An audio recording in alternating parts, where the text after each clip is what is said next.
If you have never lived in Africa, this story might sound strange to you, but for those who understand the deep complexities of family wealth and envy, this is a heartbreaking reality. This tragic tale happened in Ghana years ago where love, duty, and betrayal clashed in a way that left scars too deep to heal. Ofosizua sat in the middle of the dimly lit bedroom, the sound of honking cars and barking dogs faint in the distance. But inside that house, everything was still, except for the flies. They buzzed around her, gathering at the corners of the bed where Mr. Kwan's lifeless body lay. It had been 3 days. 3 whole days since her husband took his last breath. And yet, no one had come. She wasn't allowed to leave. The wooden door had been bolted shut from the outside. And each time she screamed, "Please help. Something is wrong." The neighbors would murmur, "She's still grieving," and walk away. But she wasn't grieving the way they thought. She wasn't just mourning a death. She was mourning a betrayal. She knew her husband hadn't just died. He was murdered. And the people who should have helped her, her in-laws, her husband's own brother, were the ones who orchestrated this wickedness. She held her knees to her chest, rocking slightly, staring at the body she once shared warm meals and laughter with. The air was thick with the scent of decay. Still, no one cared. Because no one believed her. Not yet. If you have never lived in Africa, you may not understand why a grieving widow will be locked in a room with her husband's decaying body. But if you have lived here long enough, deep in the cities where modern life dances with ancient tradition, you know that grief can wear the mask of punishment and family love can turn sharp with envy. Ofosizua never imagined her life would become the center of such horror. Once, she lived in peace. She and her husband, Mr. Kwaka Kwan, known to friends as K's, had built a life together in the heart of Accra. Their home was modest, tucked behind a pharmacy and close to a school, but it was full of joy. Their 3 children, Ama, Kojo, and Little F, brought daily laughter, and neighbors often said their family was the picture of love. Mr. Kwan worked as a mid-level city planner at the Accra Metropolitan Assembly. He was not a rich man, but he was careful and kind. What he earned, he saved. What he saved, he shared, not only with his wife and children, but with his family back in the compound house where he was raised. Every month, like clockwork, he sent money to his elder brother, Odom. When Odom's daughter needed school fees, Kays paid them. When their mother fell ill, he covered her hospital bills without complaint. Kays had always said, family must eat from the same bowl. But even kindness has a limit, especially when it is met with resentment. Odom, the eldest brother, lived in a cramped 2-bedroom house at the edge of Medina. He worked odd jobs, mostly as a driver for a local logistics company. Life had not treated him kindly, and he wore his bitterness like a second skin. Though Kays never looked down on him, Odom believed his younger brother had jumped the line. "Why should my younger brother be the one to shine while I struggle?" he often muttered to his wife Ekua, as they lay on their thin mattress at night. "What did he do that I didn't do? Nothing. He just married that woman, and now he acts like he's king. That woman." Ofosu. Odom had never liked her. From the first day, Kays brought her to the family compound and announced they were getting married. Odom had felt a shift. Ofosu was educated, composed, and soft-spoken. She didn't come from a family of wealth, but she carried herself with grace. And worse, Kays listened to her, respected her. From that day, the whispers began. "She's not one of us. She's too quiet. What is she hiding? She's controlling him with something." He wasn't like this before. But what they didn't say out loud was the real fear, that Ofosu had replaced him in Kays' heart. Still, Ofosu stayed kind. She welcomed every family member who visited their home, fed them, helped when she could. She encouraged Kays to continue giving, even when their own savings grew thin. She was loyal not just to her husband, but to his family. Yet in the background, the resentment grew. Odom, nursing his envy like a wounded lion, began to speak more boldly. "Your wife has bewitched you," he spat at Kays one night. "Since you married her, you only see her and your children. What about us?" Kays' voice was calm, almost weary. "Odom, I do my best for everyone. You are my brother. My blood. Why do you speak like this?" But Odom was no longer interested in words. In his mind, there was only one solution. And in the shadows of Accra, he began to plan. Accra is a city of speed and secrets. Beneath the loud trot roasts and flashing lights of the markets, behind the painted walls and steel gates, while lives no one speaks of. Some streets boast new buildings with tinted glass and high fences, while others are lined with crumbling houses where old spirits still roam. It's a city of contrast, light and shadow, wealth and struggle, loyalty and betrayal. Mr. Kwaka Kwan had always walked between both worlds. Raised in the thick of the family compound in Jamestown, he'd seen poverty and promise side by side. But through hard work and quiet discipline, he climbed, step by step. His small salary as a city planner didn't make him a millionaire, but it gave him dignity, and that, in Accra, was a rare currency. His home in Tezano was neat, freshly painted, with potted plants outside the door. The neighbors respected him. When children played football on the dusty street, they would wave and shout, "Uncle K's," and he would smile and return their greeting, always carrying something, groceries, files, or his young daughter F on his back. Ofosu Isiwe kept the home serene. She ran a small fabric shop from the front porch, where customers came to buy kente, lace, and wax prints. On weekends, the smell of fried plantain and light soup would drift from their kitchen, and church songs would echo faintly from the neighbor's radio. But even in this peaceful house, the shadow was creeping in. Odom had started visiting more often. Sometimes he came with small complaints, money for transport, money for his son's shoes. Other times, he would arrive unannounced, stand in the hallway and watch. Just watch. Ofosu noticed at first. "Your brother has changed," she said one night after the children had gone to bed. K's, half asleep, stirred. "He's just under pressure. Work isn't going well." "No," Ofosu said quietly. "It's more than that. He looks at you like you owe him something." Case turned and held her hand. "He's my brother, Esiwe. I can't abandon him. You know how we were raised. If one eats, all must eat." "Yes," she whispered. "But what if one decides to eat you?"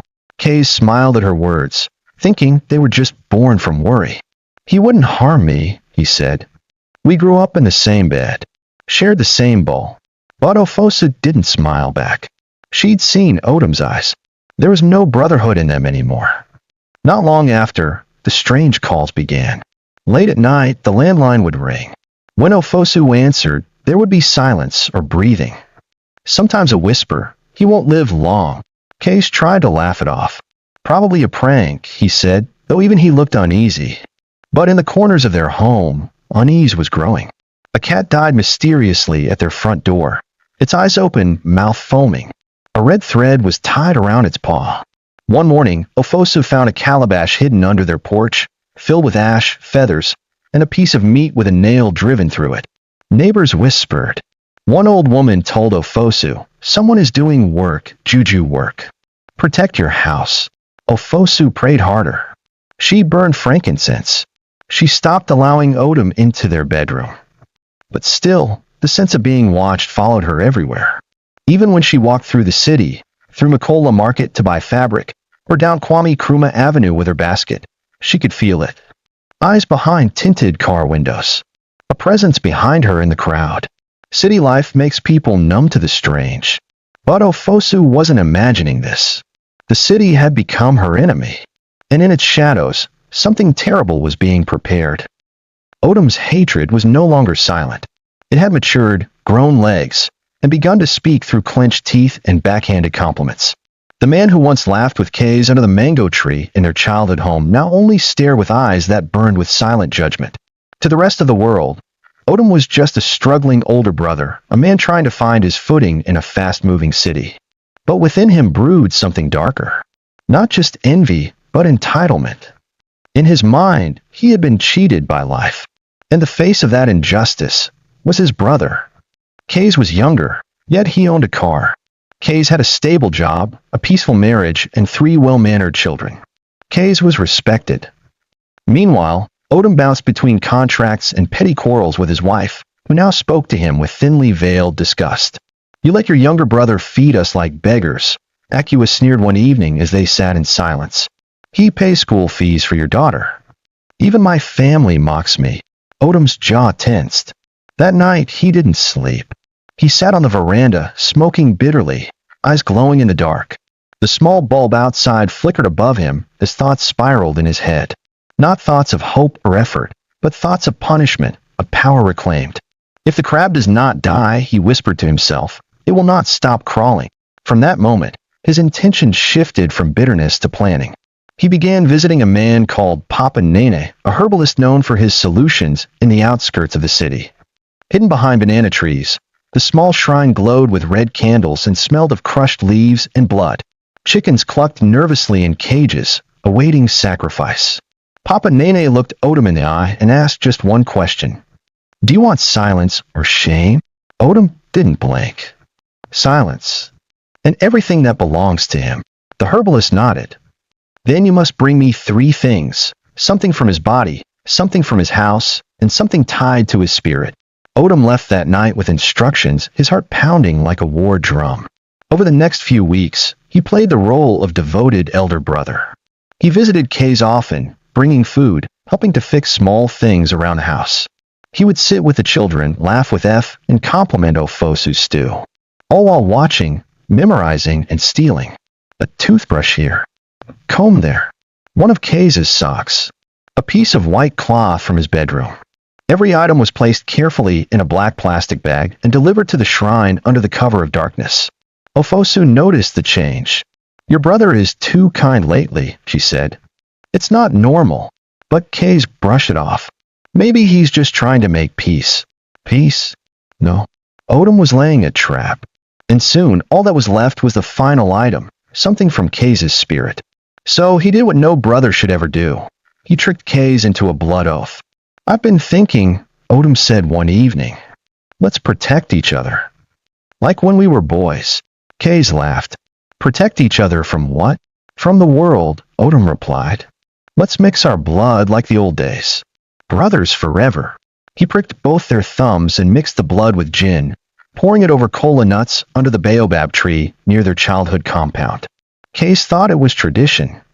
But for Odom, it was completion. Later that night, Papa Nene accepted the final offering. He stirred a dark concoction in an iron pot and muttered words no Christian should ever hear.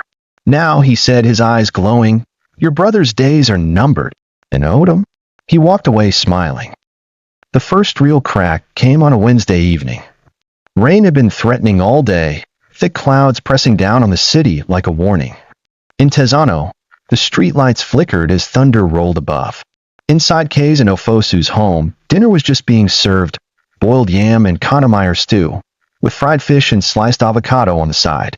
The children were giggling at the table, fighting over who would get the fish head when the knock came. It was loud, hard, not like a visitor. More like someone demanding entry. Ofosu wiped her hands and opened the door. There stood Odom, rain-soaked and scowling, his eyes wild and his shirt clinging to his skin. He didn't greet. He didn't smile. He stepped in without asking and slammed the door behind him. Kays rose slowly, his face calm but cautious. Odom, what is it? But Odom didn't answer right away. He just stared, first at Kays, then at Ofosu, then back to his brother. He was shaking, either from the rain or from whatever storm was inside him. I'm tired, Odom finally said. Tired of pretending. Ofosu moved closer to her children, her heart thudding. Pretending about what? Kays asked gently. Odom turned sharply to face Ofosu. About her. The room fell silent. What about my wife? Kays asked. Odom's voice cracked with fury. She's a witch. The children froze. The words hung in the air like smoke. Thick, poisonous. Odom, Kays snapped. Don't bring that kind of talk into my house. But Odom was beyond reason.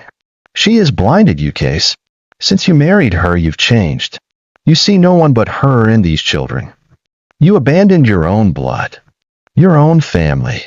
What do you think that is? Love? No. It's manipulation. She's used something on you.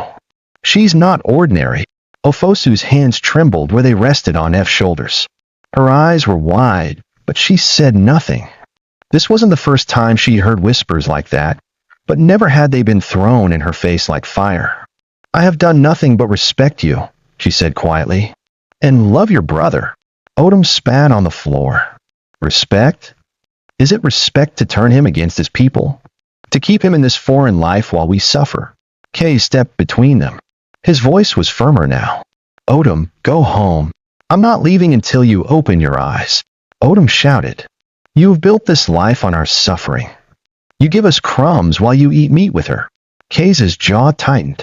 I give because I want to. And I married her because I love her. Not because of any juju. You think every good thing must come from evil. Yes. Odom hissed. Because I have never seen love make a man forget his roots. But curses? Curses will do that. Ofosu couldn't speak. Her throat was closing up. The hurt burned deeper than any insult. She had endured whispers, cold shoulders, and judgment from his family for years. But this was war. Finally, Kays pointed to the door. If you truly believe that, Odom, he said, then don't ever come to this house again. I will still send money because you are my brother.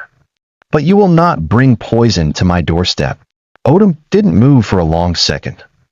Then he smiled, a cruel, crooked thing. Poison is already here, he muttered. And it sleeps beside you every night.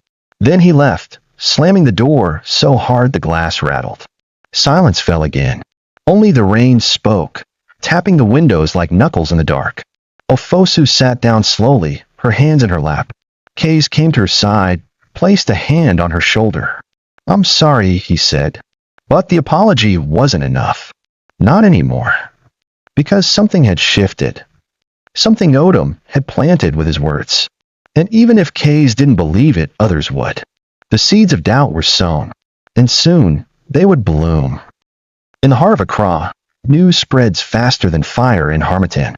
And in the family compound house in Jamestown, where generations lived packed together like books on a crowded shelf, whispers traveled faster than truth ever could. By dawn the next morning, the story had twisted like smoke. Ofosu had been accused of witchcraft by her brother-in-law, and somehow that meant it must be true. A woman who keeps her husband away from his people is always dangerous, muttered Auntie Munsa, an elder who hadn't visited Kays in years but suddenly had the loudest opinions. I said it long ago, said one of the cousins. That woman walks too softly. Even her shadow is quiet. It's not natural. She doesn't talk much, added another. You know that type, they hide power under silence. Odom, still burning from the previous night's rejection, fed the gossip. He didn't need to say much. Just a look, a sigh, or a shake of the head was enough. When someone asked, but do you really think she bewitched him? He would simply pause, then say, my brother was not always like this. Those words, he was not always like this, did all the damage. Within 2 days, the family house was bubbling with theories. She must have tied him with waist beads. Maybe she bathed him in special herbs. I heard she went to Benin for something powerful. She took his picture to a shrine. You mark my words. Nobody asked Ofosu anything directly. No one called her to hear her side. Instead, they buried her under judgment, layering her character with lies like cloth on a corpse. Even the family pastor, Reverend Kajua, was pulled into it. He visited Odom after evening service and listened as the older brother cried and claimed his family was being torn apart by a woman sent by the devil. The Reverend, already cautious of city women who didn't attend his church, began to worry. My son, he told Odom, we must not fight in anger, but we must also protect the spiritual foundation of this family. I will pray. If there is anything hiding, God will expose it. Odom smiled. That was all he wanted, to stir fear, doubt, and spiritual suspicion. He knew that in a society where tradition and faith collide daily, all it took was one finger pointed in the name of God for a person to be condemned. Meanwhile, Ofosu continued her quiet life in Tezano. But she felt the shift. People stopped calling. Her in-laws who once came to eat and collect leftovers no longer visited. Even neighbors at her fabric shop began to look at her sideways. Some smiled too quickly. Others avoided her altogether. She tried to ignore it. She tried to pray it away. She reminded herself that gossip had no power over truth. But something deeper worried her. Kays was changing too. He didn't say much, but she caught him staring sometimes. Too long, too quietly. As if wondering. As if doubting. It hurt more than anything else. Not the accusations. Not the silence from family. But the look in her husband's eyes that no longer held the same certainty. One evening, as she folded laundry, she asked him directly, do you believe them? He was quiet for a long time. Then he said, I don't know what to believe anymore. I just want peace. Ofosu felt her heart break a little in that moment. Because peace, she realized, was no longer a gift they shared. It had become a wall between them. And in the compound house, the whispers kept growing, louder, sharper, crueler. The storm hadn't even started yet, but already, Afosu felt the rain soaking through the roof of her world. In the underbelly of the city, not every funeral begins with death. Sometimes the coffin is chosen while the body still breathes. Odom knew this. He sat in the corner of his uncle's shop in Korogano, whispering in low tones with two other relatives, Kwaku and Nanaya. Both had long held their own grudges against Case. One had once been denied a loan. The other had asked to live with him but was told, gently, that the house was too full. Small wounds. But in Accra, small wounds fester fast in the heat of jealousy. My brother is sick, Odom said quietly, sipping palm wine and eyeing the street beyond the open window. He doesn't even know it yet. But it won't be long. Kwaka frowned. Sick? What happened? Odom leaned in. The juju has started working. He coughs every night. Can't sleep. His food chokes him. And still, he protects that woman. His so-called wife. Then what's your plan? Asked Nanaya. Just wait for him to drop dead? Odom smiled coldly. No. We prepare. We don't wait. The three men sat quietly, letting the weight of that suggestion fill the room. For weeks, Odom had been orchestrating every step like a general preparing for war. The herbalist charm was already working. Kays had begun to fall ill. At first, it was mild, fatigue, dizziness, and nosebleeds. But the city's hospitals couldn't explain it. Ofosu took him for tests. Nothing showed. The doctors were puzzled. Maybe it's stress, they said. Maybe your blood pressure is reacting to something emotional. They didn't know that something spiritual was gripping him from the inside. Meanwhile, Odom met secretly with relatives. At a cousin's christening, he pulled people aside. At a funeral wake, he made quiet promises. And slowly, he began to spread the message. Kays won't live long. We must be ready. He made calls to people in the village, asking them to prepare land for a grave. He reached out to the funeral home his uncle once worked with. He even asked his sister to start pricing coffins, but told her not to buy yet. Soon, he said. Just wait. Some relatives were hesitant. But he's still alive, said Auntie Beatrice, wringing her hands. What if he survives? Odom laughed without humor. Even Jesus had to die. My brother is not stronger than death. Back in Tezano, Kays grew weaker. He coughed blood once but didn't tell his wife. He just wiped it quickly in the sink and looked at himself in the mirror, unsure of what was happening. His skin had grown pale, his hands shaky. His voice cracked when he spoke too long. Still, he refused to stop working. Still, he sent money to the family. But when he called Odom one afternoon to ask for help with errands, his brother said something chilling. Don't worry, Case.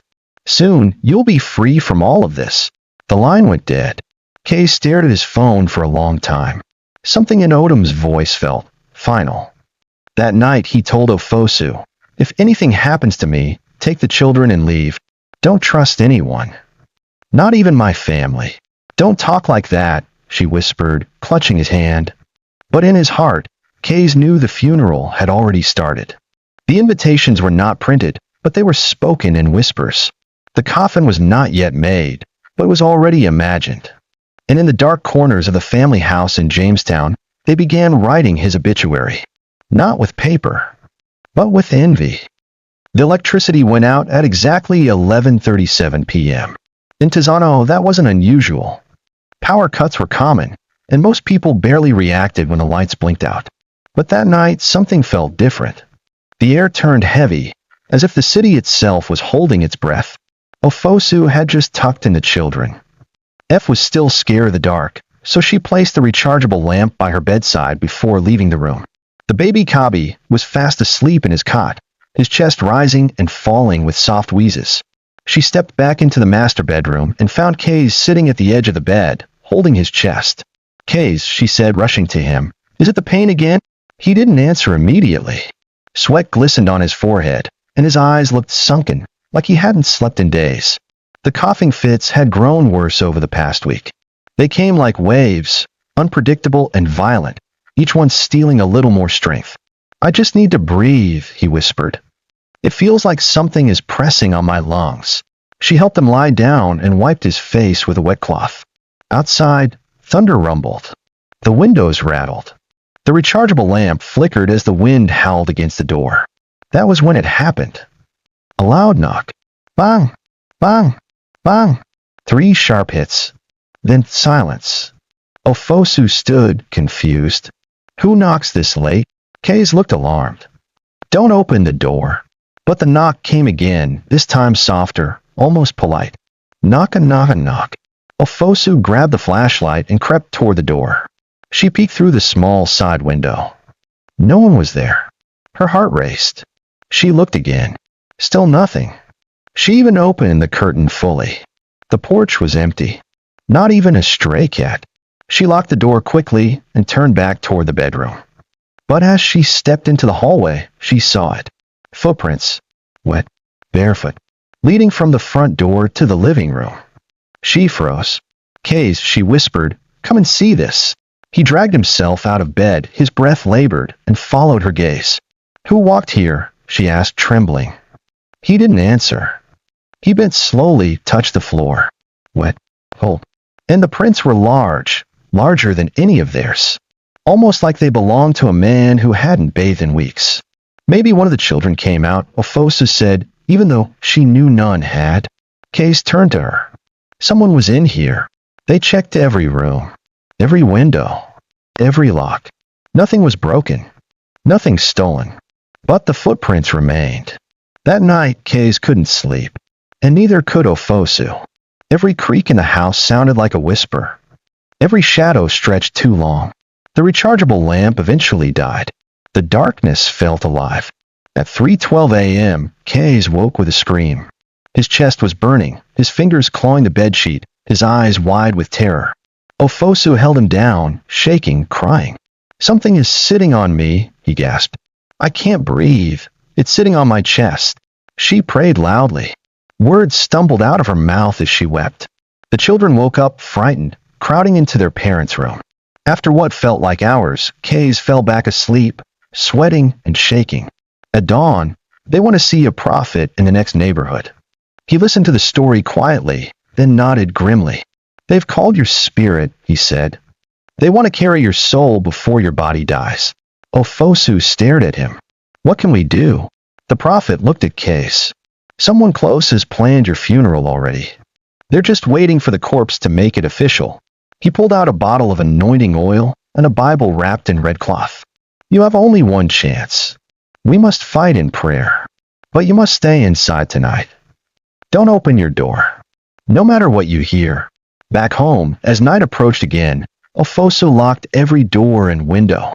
She placed a Bible at the threshold, burned incense, prayed, anointed the children. The scent of olive oil and fear filled the house. And then, at exactly 11:37 p.m., the lights went out again. Only this time, they heard footsteps on the roof. Not cats, not leaves. Footsteps, slow, heavy, measured. And inside the house, the air grew cold. The footsteps above their roof stopped just before midnight. Not suddenly, not in panic, but with slow, deliberate silence, like whatever was up there had found its mark.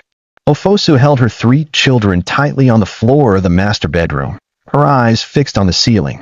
Kays sat against the wall, pale and shaking, wrapped in a blanket, though he was sweating profusely. Then came the voice. It wasn't a voice they recognized, yet it sounded eerily familiar.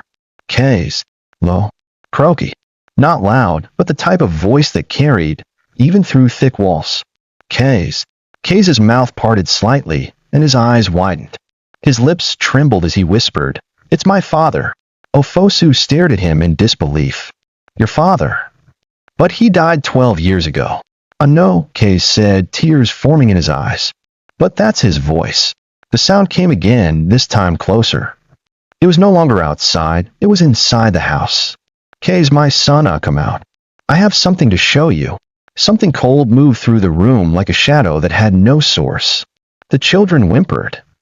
Even the air felt wrong, as if it no longer belonged in this world. Ofosu stood up and screamed, Leave my house. In the name of Jesus. You are not welcome here. There was silence. Long, suffocating silence. Then, Ofosu, the voice now called her name.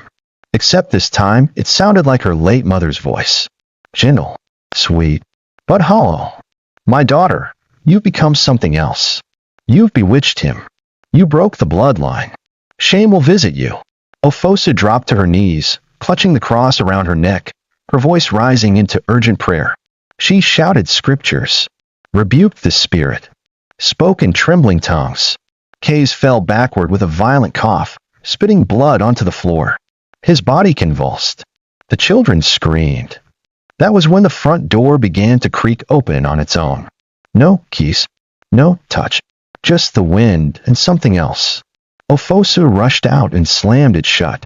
She wedged the broom across the handle, remembering the old belief that an untouched broom could block dark spirits. And then she saw it. A figure in white at the window. It wasn't a man or a woman. It was too tall. Its limbs were thin, almost stretched unnaturally, and its face was blurry, as if the air itself refused to show its features. But it stood there, still, watching. Ofosu screamed and hurled a bottle of anointing oil at the window. It shattered. The figure vanished. Back inside, Kays had passed out. She carried the children back into the room, barricaded the door with a shelf, and they all huddled in the corner, praying through the night, too afraid to sleep. At sunrise, the electricity returned. So did the birds. So did the light. But peace did not. They all knew what had happened was no dream. The footprints were still on the floor. The blood Kays coughed was still staining the bedsheet. And the feeling in the house, the thick, silent dread, had not left. Later that day, Prophet Joseph came again and told them what they feared. That was not a ghost, he said. That was an ancestral spirit summoned through sacrifice. Someone has gone deep, deeper than regular juju. This is now ritual warfare. Ofosu covered her mouth in shock. But why? Why him? Why now? The prophet looked at her, his face grave. Because someone has already taken something of his while he's alive. A piece of clothing. Hair. Maybe even a photo. They are preparing for the final stage. The spiritual death before the physical. And then he said something that made Ofosu's blood run cold. When that kind of spirit visits once, it always comes back a second time. Stronger. That night, she sat beside Kays's bed, holding his hand tightly. And for the first time since they married, she began to wonder. What if they kill him? Not with poison. Not with a gun. But with whispers. And spirits. And greed. The sun rose over the city, but the warmth never reached Ofosu's house. In Tizano, where sounds of trotro horns and market women usually greeted the morning, the quiet in her compound felt strange, too quiet. The children barely spoke over breakfast. Kays, now barely able to sit upright without support, had lost more weight overnight. His eyes were sunken, cheeks hollow, lips pale. Ofosu hadn't slept at all. She watched him as he tried to eat porridge, his trembling hand barely lifting the spoon to his mouth. His breath came in shallow gasps. The prophet had warned them the second visit was coming. And it would be worse. She knew they didn't have time. And neither did he. That morning, she made a decision. She would go to Kays's childhood friend, Kojo Tando, a man who had grown up with the brothers and now worked as a journalist for a popular local paper in the city. If anyone could get through to Odom, or at least bring light to what was happening, it was Kojo. But just as she picked up her bag to leave, Kays whispered something. Call Odom. Ofosu froze. Kays, why? I need to speak to him, one last time. His voice was so faint, it was more breath than sound. She hesitated. After everything his brother had done, or was suspected of doing, this felt dangerous. But Kays insisted. Please, I just need to try. With a tight chest, she dialed the number. Odom picked up on the second ring. His tone was smug, almost amused. What does my dear brother want now? Another prayer. Odom, Ofosu said cautiously, Kays wants to talk to you. There was a pause. Then a sigh. Fine. 10 minutes later, Odom arrived in a silver taxi, stepping out with sunglasses on and a smirk that didn't match the gravity of the situation. He didn't knock. He walked straight in. When he saw Kays lying on the bed, pale and weak, the smirk faded, Only slightly. My brother, Odom said, shaking his head with mock pity. You don't look too good. Are they treating you in this house? Or are they just waiting for your funeral? Ofosu clenched her jaw, biting back a retort. But Kay's raised a shaky hand. Odom, sit down. Odom sat, slowly. His posture relaxed, but his eyes were sharp. Kay stared at him for a long time. I know what you've done. Odom tilted his head, pretending to be confused. Kay's coughed hard. Blood stained the side of his mouth. You took my photo from my office. You went to that place in Volta region. I know. I saw it in a dream. Papa came to me. He was weeping. He said I must forgive you before it's too late. Odom's eyes flickered. Case took a breath. I don't want to die. But if I do, I'll go knowing I never wronged you. I gave everything. Everything. And you used your bitterness like poison. Odom's jaw tightened. For a moment, the mask dropped. And what did you expect? He snapped. That I'd clap for you while you built houses and left me in a rented room? That I'd celebrate you while our own people came to me for help because you said you were tired? I'm the elder, Case. You're supposed to lift me. But you made me beg. I tried, Case began, but Odom cut him off. You tried with crumbs. And then you let her, he pointed at Ofosu, turn you into a stranger. That woman divided us. You died the day you married her. Silence fell. Ofosu turned away, tears in her eyes. Case, trembling, said softly, Even now, I forgive you. Odom scoffed. Keep your forgiveness. But as he stood to leave, he hesitated. You should call a lawyer, he said coldly. Write your will. If you don't, the family will take everything. And she won't survive it. Then he walked out. The door slammed like a gunshot. Case turned to Ofosu, barely breathing. Promise me something. Anything. If I don't make it, don't fight them. Don't stay here. Take the children and go far away. And never, ever, let them bury me in that family land. They're waiting for my body. Don't let them win. Ofosu wept as she held his hand, because in her heart she felt it too. The next visit was near, and this time it would come from more than just fear. That evening, Ofosu bought a thick white candle from a small kiosk across the road, a type used during prayer vigils and funerals. She didn't know why she chose white. Something in her spirit just said, light must stay in this house tonight. The children were unusually quiet after dinner. Even little F, normally full of questions and giggles, sat curled in the corner with her doll, refusing to speak. Ofosu tried to smile and keep things normal, but the house felt like it was under a silent curse. She kept her eyes on the time. 11:37 p.m. That hour had returned. She lit the candle and placed it in the center of the living room. Its gentle flame pushed back the creeping darkness, casting tall shadows on the walls. The rechargeable lamp had run out again. The generator was out of fuel. It was just the candle now, fragile yet fierce. Case lay on the couch, too weak to move. His eyes stared blankly at the ceiling. Ofosu knelt beside him, praying quietly. The children were asleep on a mat close to the sofa, wrapped together in a single blanket. Every few minutes, Ofosu checked the candle, whispering, Stay with us. Just burn through the night. Then it happened. A chill swept through the room, though the windows were closed. The flame of the candle began to flicker violently. Not from breeze, from something else. Then it turned blue. Blue. Ice cold and unnatural. Ofosu gasped. Case groaned. The candle dimmed, then went out. Total darkness. And then footsteps. Not on the roof this time. Inside, the hallway creaked. Floorboards shifted. It sounded like someone barefoot dragging one leg behind. Ofosu held her breath. She dared not move. Her eyes scanned the blackness, trying to find the source of the sound, but all she could hear was the shuffling. Then she smelled it. Rot. The putrid scent of something old and decayed, like a body buried and pulled out too early. The hairs on her arms stood. She reached out for the matches, her hands trembling, but before she could light the candle again, she heard the voice. You were warned. It wasn't a scream or a whisper. It was calm, chillingly calm. He belongs to us now. You kept him too long. Let go. No. Ofosu cried into the darkness. He is my husband.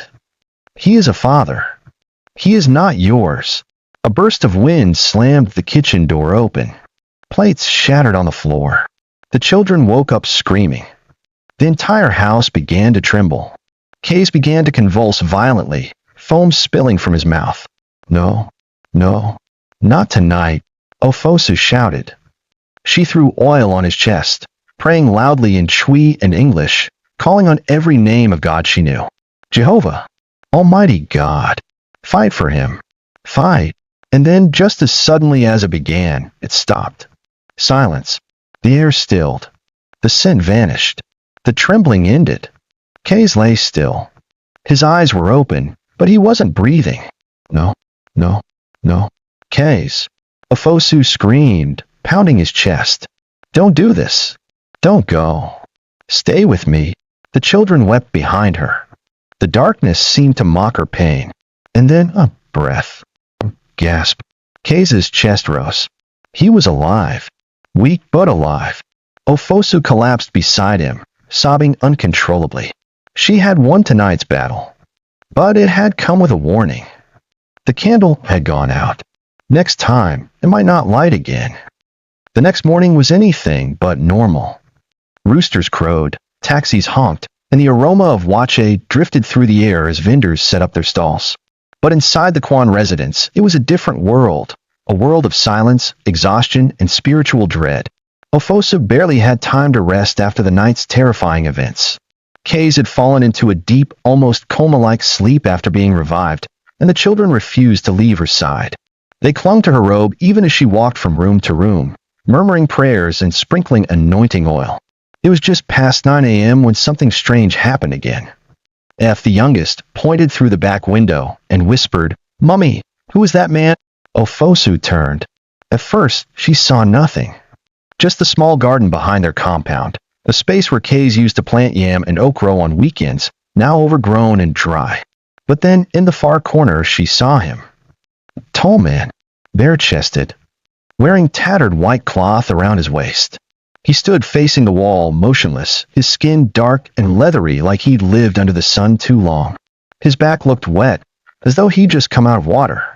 Ofosu's breath caught in her throat. He didn't move, didn't flinch, just stood there, facing the wall with his arms slightly raised, like in prayer or surrender. She quickly pulled the curtains shut. Grabbing her phone, she called the neighborhood watch leader, Uncle Mensa. "Please," she begged, "someone is standing in my backyard. I don't know who he is. He's not moving. I think he's mad. Or worse." Uncle Mensa arrived 10 minutes later with 2 young men from the area and a large stick in his hand. But when they reached the backyard, the man was gone. Only he hadn't run. There were no footprints in the sand. No broken twigs. Not even a rustled leaf. Nothing. As if he had never been there at all. But he had. F had seen him. Ofosu had seen him. And now something else was even stranger. Where he had stood, the dry grass had turned black, burnt and cracked, as though scorched by fire or lightning. In the center of the patch, they found something buried just under the soil. It was a small clay bowl, wrapped in red cloth, sealed with cowrie shells, and tied with a lock of human hair. Ofosu screamed when she saw it. Uncle Mensa dropped it and stepped back. One of the boys muttered, "This is not ordinary. This is juju. Someone buried this here." They all turned to Ofosu. "What?" "Madam," Uncle Mensa said, "have you offended someone? Because this one is deep." Tears welled in her eyes. "My husband is dying. Spirits visit us every night. His brother wants our lives. I don't know what to do anymore." They didn't touch the bowl again. Instead, they called a local pastor with experience in deliverance. Pastor Amos. He came swiftly with his team and bottles of oil. As soon as he saw the burnt patch and the fetish item, he shook his head. "This was not buried by accident," he said. "Someone came here. Maybe at night. Maybe while you were asleep. This is a death covenant. It ties your husband's life to the underworld. As long as it remains here, his body will slowly stop working, even if doctors treat him." Ofosu covered her mouth. "So what do I do?" Pastor Amos gave her a firm look. You must break it. But it cannot be done here. Not in this house. We need to take it to a sacred prayer ground. Tonight. And once it's gone, we must fast and pray continuously for 7 days. You must not let your husband sleep alone again. That night, as they burned the clay bowl at the deliverance ground just outside the city, the fire turned green. And they all heard it. A blood-curdling scream, coming not from outside, but from within the flames. Something had been broken. But something else had awakened. Because later that night, back at home, Ofosu found a note at the doorstep. There were no footprints. No knock. Just the note, folded and damp with something red. It read, "You are not strong enough. If you burn what belongs to us, we will burn what belongs to you." She looked back at her children, then at her unconscious husband. Her hands trembled, because she knew now. The war had truly begun. Tezano was unusually silent that morning. The city's usual rhythm, the beep of horns, the buzz of radios from nearby kiosks, the chattering of school children, felt distant, almost drowned beneath the thick, invisible cloud hanging over Ofosu's home. Birds that normally perched on her roof were gone. Even the neighbors' dogs had stopped barking. By 6 a.m., Ofosu had already swept the compound, trying to distract herself. Her eyes were bloodshot from another sleepless night, and her hands trembled as she poured water into a basin to bathe the children. Then she saw it. At first, she thought it was a sack, something left by mistake near the gate. But as she stepped closer, her knees buckled.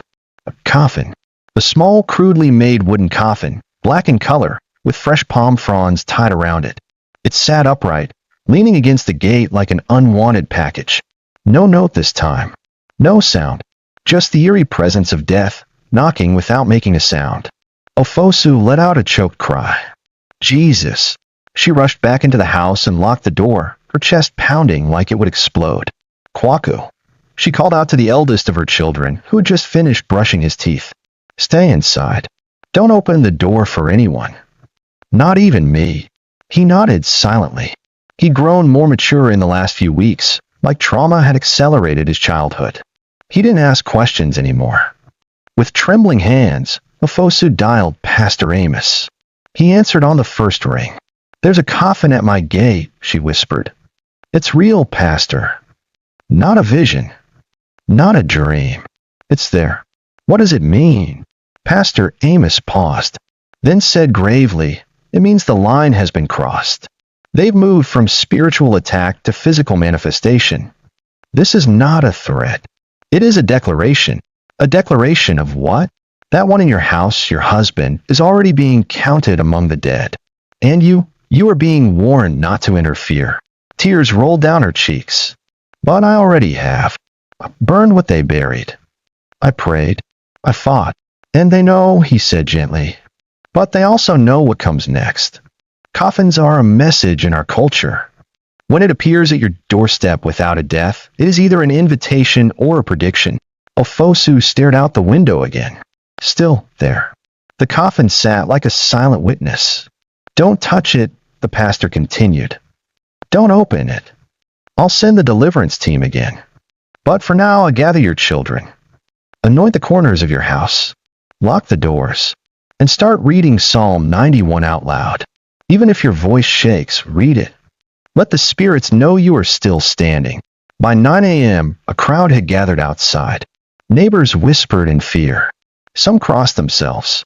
Some left. But Odom arrived. Of all people, he came, wearing white, with a bitter smile on his face. He looked at the coffin, then looked at Ofosu through the gate. "You should have listened," he said calmly. "Did you do this?" she asked, her voice hoarse. He shrugged. "You should ask your gods. Or your husband." She gripped the bars of the gate. "He is your brother." He leaned closer, his eyes dark and gleaming. "He was my brother. Now he's yours. So keep him. But soon he'll be ours again." Then he walked away. No one stopped him. No one dared. Pastor Amos and his team arrived shortly after. They prayed. They poured oil. They destroyed the coffin with holy fire, but even the ashes gave off a sickening stench. And from that moment forward, things inside the house worsened. Case's body grew colder with each passing hour. His voice disappeared completely. He no longer blinked. His pulse was there, but faint, like he was being dragged between two worlds. Ofosu refused to take him to the hospital again. She knew what they would say. We can't explain it. All his organs are fine. Maybe it's psychological. No, this wasn't science. It was war. And the coffin had been just the first bullet. The first thing Ofosu noticed was that the mirrors in the house had begun to reflect things that weren't in the room. It started subtly. That evening, she passed by the mirror in the hallway. An old 1Ks had mounted years ago, with a gold frame and a slight crack in the corner. She was carrying a bowl of warm water to bathe his motionless body when she paused. In the mirror, she saw someone standing behind her. A man. She spun around instantly. No one was there. She checked the children. They were asleep. Kwaku had fallen asleep while reading the Bible aloud, his small hands still resting on the pages. The house was silent. Too silent. Ofosu shook her head and continued to the room. She placed the bowl beside the bed and began gently wiping Kaze's face. But something felt off again. She turned to the small mirror above the dressing table and saw it again. This time the man was clear. Odom. But it wasn't the Odom she knew. His eyes were jet black. His skin, ash gray. His mouth stretched into an unnatural grin that made her stomach twist.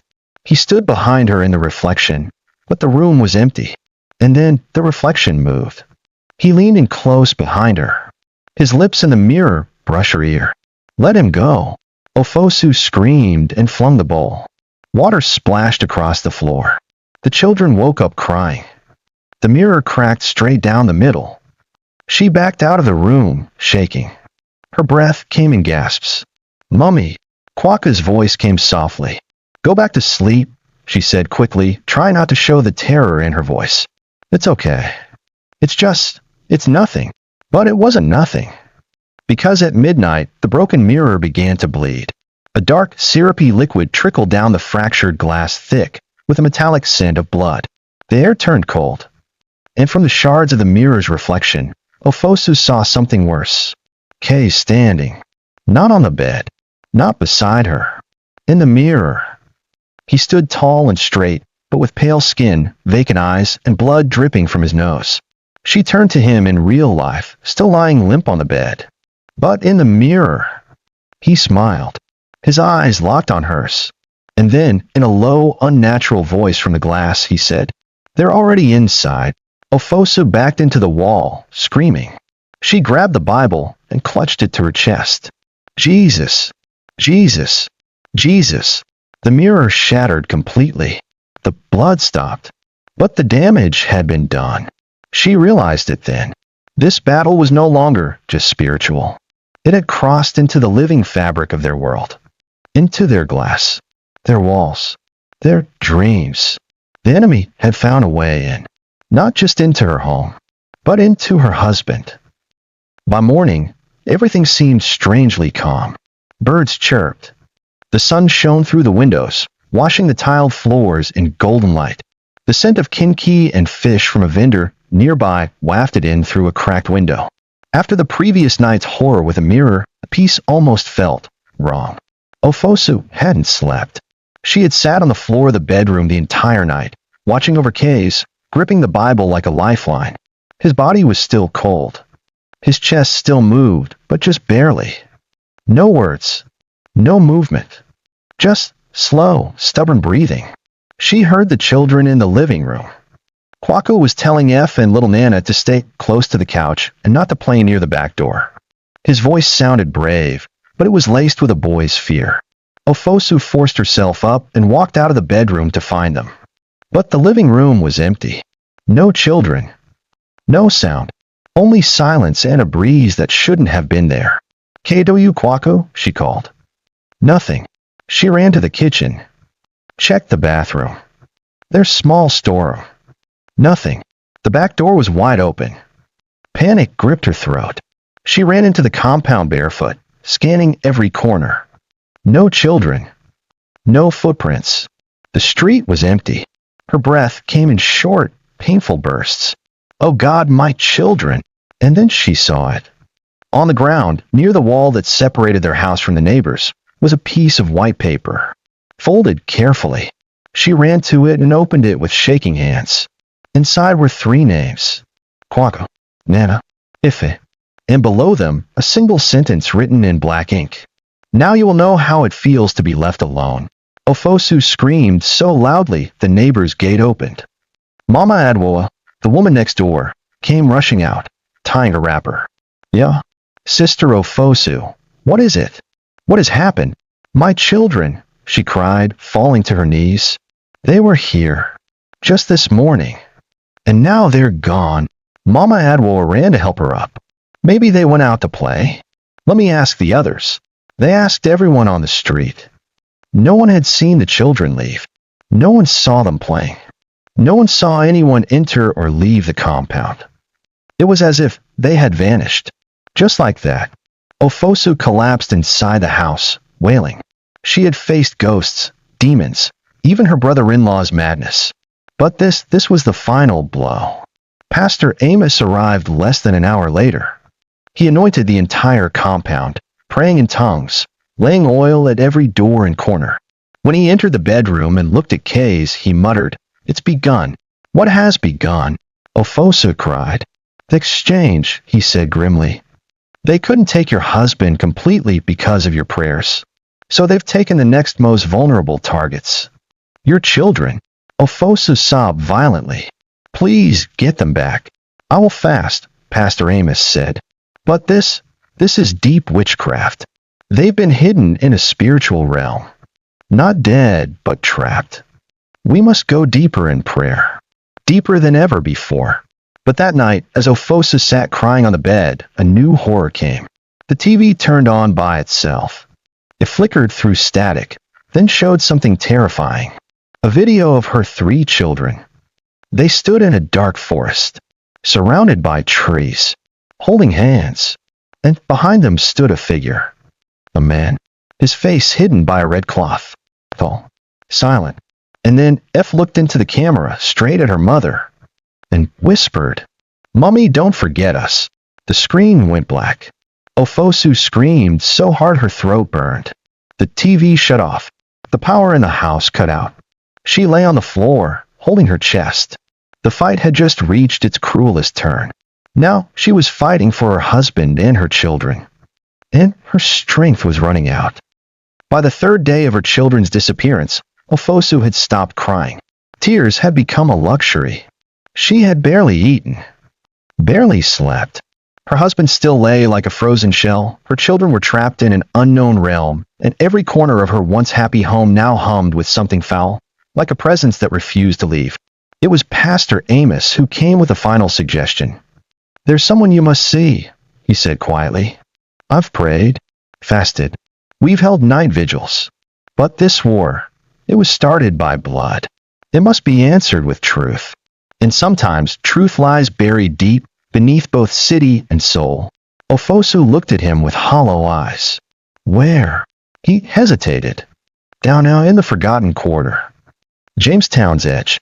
There's an old spiritualist. Her real name is long lost, but people call her Mame Borker. She serves neither the devil nor the church, but truth." Ofosu hesitated. She didn't trust herbalists or spiritualists. But this wasn't a time for pride. She agreed. That evening, they drove in silence, Pastor Amos behind the wheel, his mouth murmuring psalms under his breath. Jamestown was quiet as they arrived. Not the usual fish market buzz, not the hustle of children playing or men arguing over dominoes. Just a strange hush. The directions led them through a narrow alley, behind a row of crumbling colonial buildings. A trap door beneath a rusting zinc sheet. Pastor Amos knocked 3 times. A young, barefoot boy opened it from below. They descended, down into darkness. What lay beneath was not what Ofosu expected. A vast, damp room lit by oil lamps and carved out of the earth. Walls lined with ancient masks, bones, and stones. In the center, on a mat of red cloth, sat Mame Borker. She was small, wrinkled like weathered leather. Eyes white with age, but they missed nothing. "You come with fear," she said without being told a thing. "But fear will not return your children." Ofosu fell to her knees. "Please, I just want to know where they are." And if my husband, if Kays is still alive, Mame Borker closed her eyes and reached into a gourd. She threw a handful of cowries onto the mat. They landed in a strange pattern, 3 upright, 2 on their sides, 1 upside down. She muttered, "You are not dealing with ordinary witchcraft. This is a covenant made in blood. Someone in your husband's bloodline offered generations for power. Odom is just the last link in a chain that began long ago." "Covenant?" Ofosu whispered. "Yes," Mame Borker said. "And now your husband is paying. You are paying. And your children, they have been taken as an offering." Ofosu began to weep. "But there is a way," Mame Borker continued, reaching behind her for a small carved wooden box. "A way to find the shrine where your children are hidden. It is underground, beneath the city, where old spirits sleep. But it will require a price." "Any price," Ofosu said without hesitation. "You must go alone. No man of God. No prayer team. You must carry a white stone, a thread of your husband's clothing, and the tears of your youngest child, which you must collect from the vision realm." "Vision realm?" Mame Borker handed her a black cloth. "You will sleep with this over your eyes. If your heart is steady, your child will come. If not, you will not return. And if you fail, the door will close forever." That night, back at home, Ofosa did exactly as told. She tied the cloth over her eyes, lay beside her silent husband, and whispered, "Mummy is coming." Then she slept. And as her body remained in the room, her spirit descended deep, past dreams, past memories, into a cold place beneath the city, where the ground whispered secrets and a stone door waited to open. A door marked with her children's names. Ofosu's spirit felt weightless as she drifted through the dark. The cloth tied over her eyes in the waking world became a gateway to a shadowed underworld beneath the city. She walked slowly, guided by an unseen hand. The air was thick and cold, smelling of earth and old wood. The distant sound of children's laughter echoed softly, at once joyful and terrifying. Ahead, a faint glow appeared. It grew brighter until she saw a city, a twisted, broken reflection of Tezano above. Buildings crumbled, streets cracked, and shadows moved where people should be. And in the center, her children. Kwaku F and little Nana stood in a circle, holding hands, their faces pale, but eyes wide with hope. Ofosu called out, but no sound came. Suddenly, a tall figure, cloaked in red, stepped forward.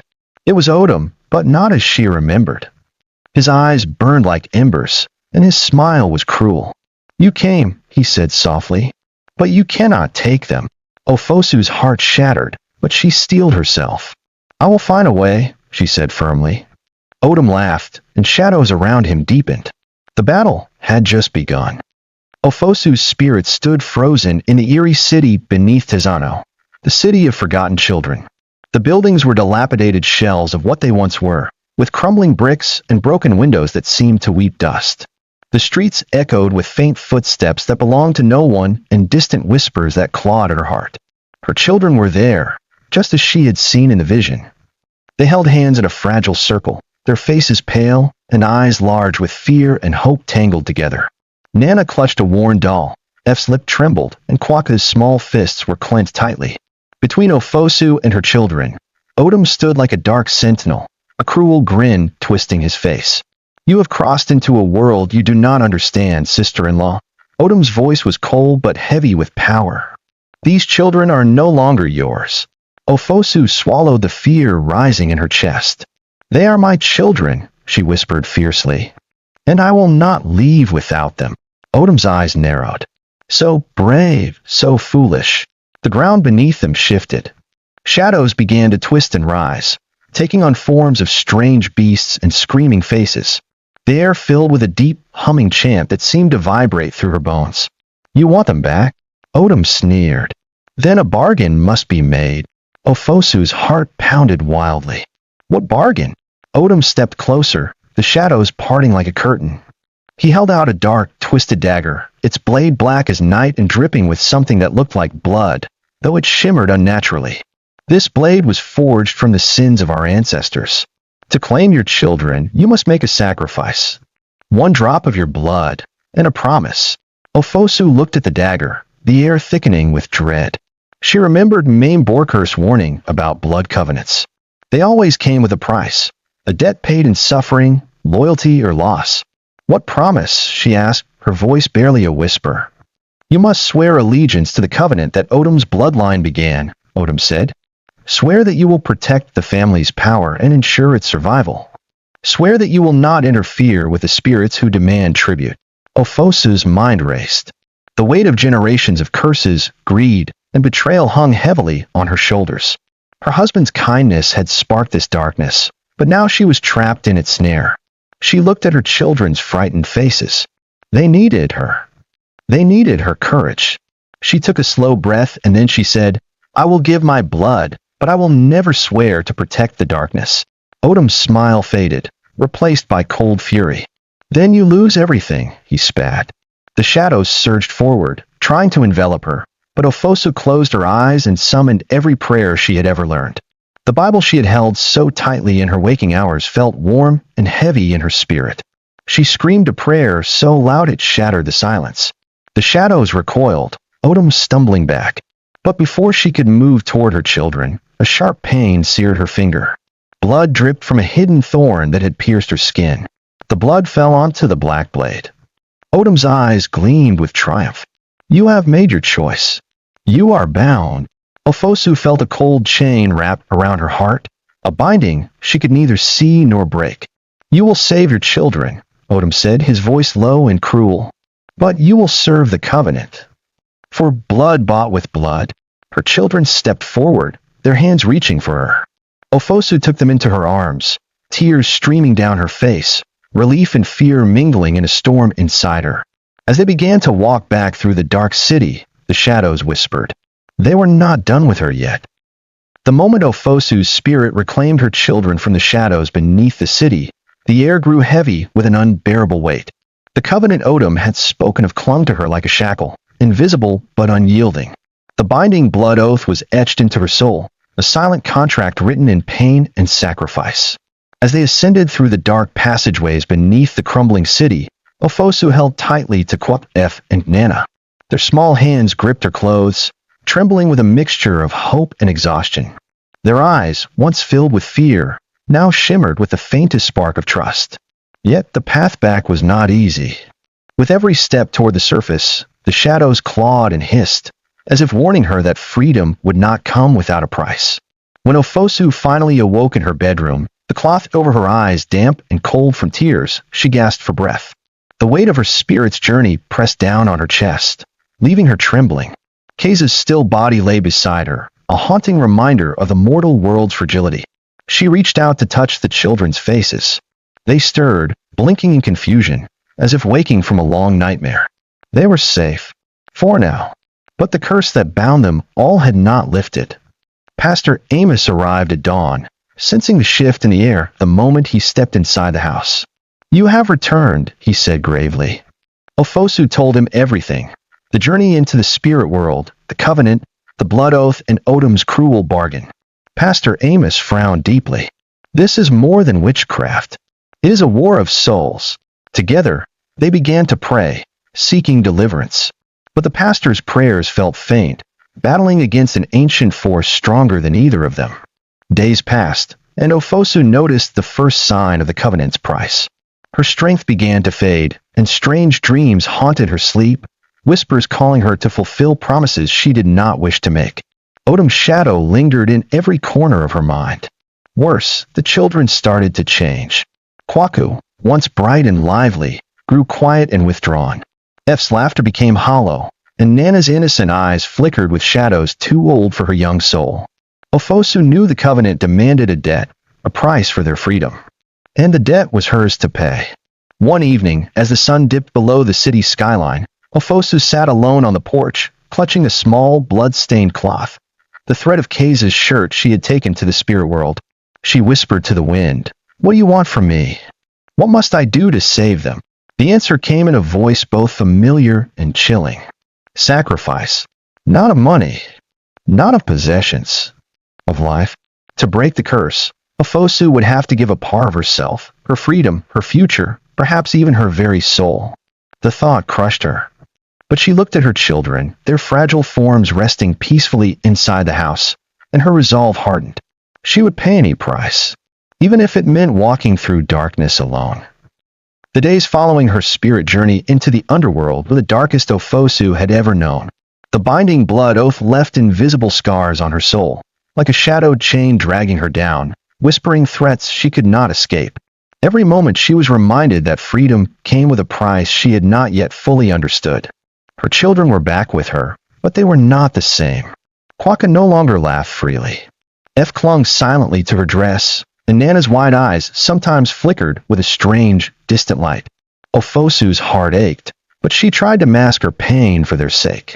Yet deep inside, she knew the shadows were still watching, waiting. One night, as a heavy rain battered the windows of their small city home in Tizano, Ofosu awoke to the sound of soft whispering voices. The house was still and silent except for those voices, low and urgent, coming from the corner of the room. She sat up, her heart pounding.